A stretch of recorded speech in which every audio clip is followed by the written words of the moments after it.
Syeda Ralun, seorang tukang bangunan tersetrum listrik di rooftop gudang farmasi milik Dinkes Kota Cilegon di lingkungan Barokah RT 3 RW 13 Kelurahan Jombang Wetan, Kecamatan Jombang, Kota Cilegon pada Rabu 28 September 2022.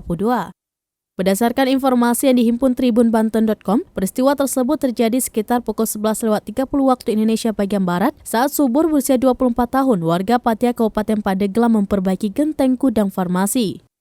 Pantauan tribunbanten.com di lokasi, sejumlah petugas damkar Kota Cilegon mengevakuasi korban dari atas rooftop dan menurunkannya dengan menggunakan peralatan evakuasi.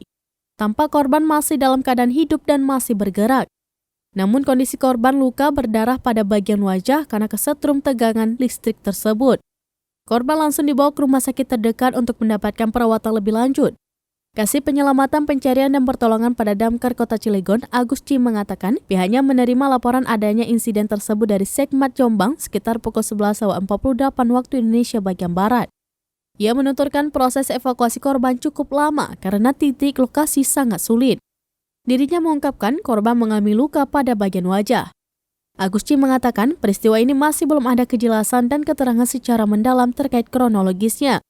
Namun diketahui sang tukang bangunan sedang melakukan perbaikan atap.